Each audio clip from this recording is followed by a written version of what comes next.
नमस्कार, मैं हूं सौरभ मिश्रा। आप देख रहे हैं ओनली न्यूज़ 24x7। दोनों इंजन अचानक बंद हो जाते हैं और कॉकपिट में पायलट कहता है मैंने नहीं किया।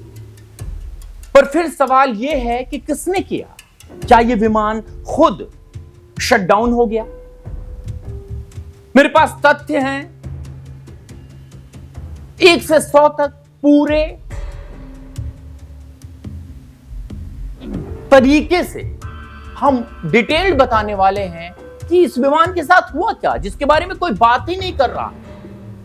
और शायद सुरक्षा एजेंसियों को कुछ पता है। क्या विमान खुद शटडाउन हो गया था या किसी ने रिमोटली कंट्रोल कर लिया? जब ये बात हो रही है तो आप भी सोच रहे होंगे कि मैं क्या बातें कर रहा हूं, कैसे पॉसिबल है। बताता हूं कैसे पॉसिबल। इसे खुद बड़े बड़े विशेषज्ञों ने माना है और इसको ट्रिगर किया गया। कैसे किया गया सब मैं आपको बताता हूं, एक एक तथ्य के साथ बताता हूं। हम आज सिर्फ एक थ्योरी नहीं, संकेतों की कड़ी सामने रखेंगे और पूछेंगे क्या एयर इंडिया का ड्रीमलाइनर हैक किया गया था?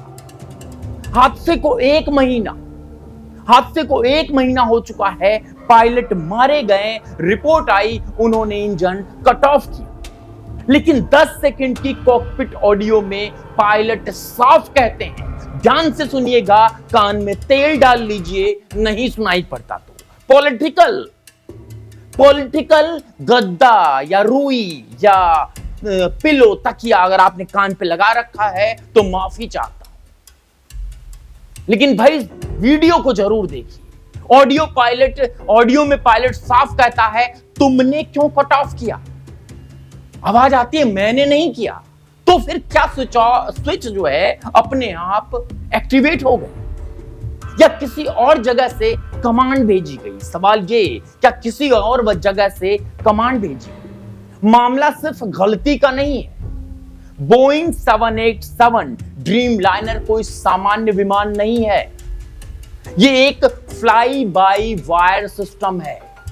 ध्यान से सुनिएगा, टेक्निकल बोल रहा हूं, फ्लाई बाय वायर सिस्टम है, यानी इसका हर कंट्रोल डिजिटल है। पायलट जियोस्टिक से नहीं, सॉफ्टवेयर से आदेश भेजते हैं और यही बनाता है इस विमान को कंट्रोल करने योग्य।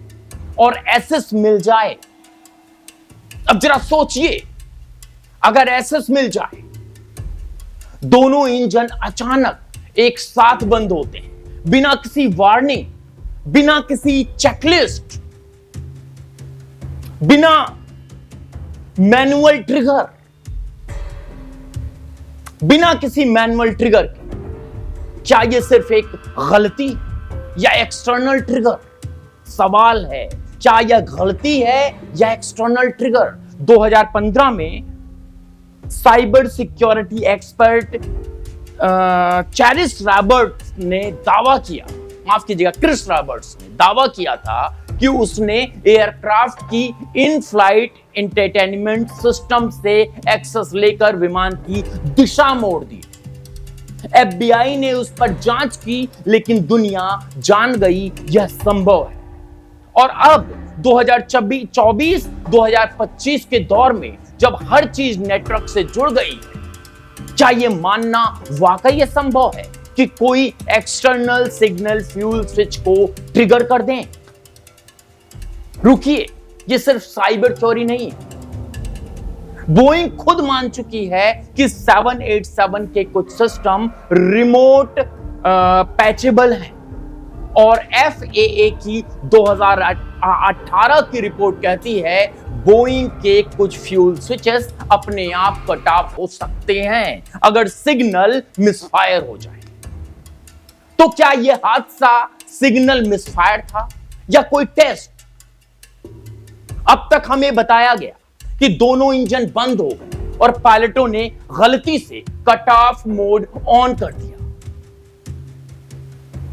पायलटों ने गलती से कट ऑफ मोड ऑन कर दिया, लेकिन दोनों स्विच कैसे एक साथ एक्टिव हुए? क्या कॉकपिट में कोई अलर्ट सिस्टम काम नहीं कर रहा था? क्या कोई कमांड ऐसी थी जो एयरक्राफ्ट की लॉजिक को बाईपास कर गई? क्या कोई ऐसी कमांड दूर से दी गई जो एयरक्राफ्ट की लॉजिक को बाईपास कर गई? और सबसे बड़ा सवाल, सीवीआर रिकॉर्डर में बाकी 110 सेकेंड कहां है? क्या वहां ऐसा कुछ है जो साबित कर दे इस दुर्घटना के पीछे मानव नहीं, सिस्टम या कोई अदृश्य हाथ था? पायलट यूनियन सवाल उठा रहा है। एविएशन विशेषज्ञ यह कह रहे हैं स्विच अपनी जगह लॉक रहते हैं जब तक कोई फोर्सफुली उन्हें ना बदले। सोशल मीडिया पर लोग पूछ रहे हैं, अगर दो पायलटों की गलती तो पूरी जो पूरी ऑडियो है वो क्यों छिपाई गई? क्या फ्यूल सिस्टम में छेड़छाड़ हुई? क्या ये बोइंग की पुरानी डिजाइन कमजोरी थी या कुछ ज्यादा गहरा? हमने आज सिर्फ एक थ्योरी नहीं उठाई, हमने सामने रखे हैं संभावनाएं, संकेत और साइलेंस के सुराग। क्या विमान हैक हुआ था? क्या किसी ने बाहर से कमांड भेजा था? शायद हम कभी नहीं जान पाएंगे, लेकिन एक बात तय है, अगर सब कुछ इतना ही सामान्य था तो इतने असामान्य सवाल क्यों उठ रहे हैं? अगर आप मानते हैं कि यह सब कुछ सोचने लायक है तो वीडियो को शेयर करें। हमने बार बार यह सवाल उठाया जब हमने पहली बार 12 जून को यह घटना हुई और 14 जून को हमने यह खबर दी। उस समय लोगों ने कहा कि आप क्या बकवास कर रहे हैं, लेकिन यह थ्योरी है। एक व्यक्ति विमान में बैठकर इंफोटेनमेंट सिस्टम को ही छेड़कर अगर विमान की दिशा को बदल सकता है तो कहीं से भी बैठा व्यक्ति ट्रिगर करके कुछ भी क्यों नहीं कर सकता? और अगर ऐसा किया गया तो क्या ये कैसा टेस्ट था जिसे आगे आने वाले समय में डिफेंस की दुनिया में यूज किया जाए? सवाल बड़े हैं। डिफेंस की दुनिया में क्या इसे यूज किया जाएगा? क्या इस तरह से किसी विमान की दिशा मोड़कर अपने देश की तरफ ले जाया जा सकता है? ये सिर्फ क्रैश कराएगा। 260 जिंदगियां किसी भी देश के लिए बहुत बड़ी नहीं होती। जिस देश के लोग मरते हैं उनके लिए जरूर हो सकती है, लेकिन एक तीसरा देश जो ये कर रहा हो उसके लिए कोई बहुत मायने नहीं है, क्योंकि एक मिसाइल में हजारों लोग मर जाते हैं, पता भी नहीं चलता। तो क्या फर्क पड़ता है, इन 260 लोगों की जान गई। आप सवाल पूछिए कि अगर पायलट ने नहीं किया तो फिर किया किसने? ये हुआ कैसे? हम जो तथ्य लेकर आए हैं शायद कोई बोले, लेकिन हम आपको बता दें, एविएशन एक्सपर्ट्स इसको मना नहीं करेंगे, ना ही कर रहे हैं। अगर कर रहे हैं तो आप हम पर केस कर सकते हैं। सवाल वही कि क्या ऐसा संभव है? सवाल वही कि क्या ऐसा किया गया? अगर ऐसा किया गया तो फिर कॉकपिट रिकॉर्डर में कुछ तो बात आई होगी।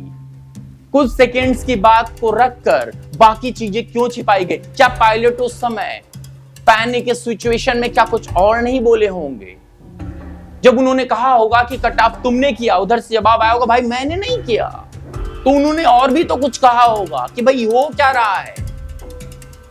मेडे मेडे मेडे कॉल भी किया, उसको एक्सेप्ट कर रहे हैं। एविएशन एक्सपर्ट, माफ कीजिएगा, वो एयर ट्रैफिक कंट्रोल उसको एक्सेप्ट कर रहा है कि हाँ मेडे कॉल आई थी।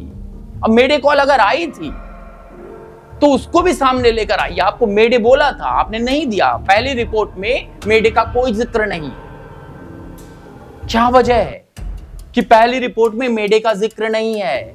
क्या पायलट ये समझ रहे थे कि नहीं ये तो सामान्य है, हो ही नहीं सकता, ये तो बंद ही नहीं सकता, दोनों ने नहीं बंद किया तो होगा ही नहीं, कुछ और तो दिक्कत तो नहीं है, चलो विमान को दूसरी तरह से बचाते हैं?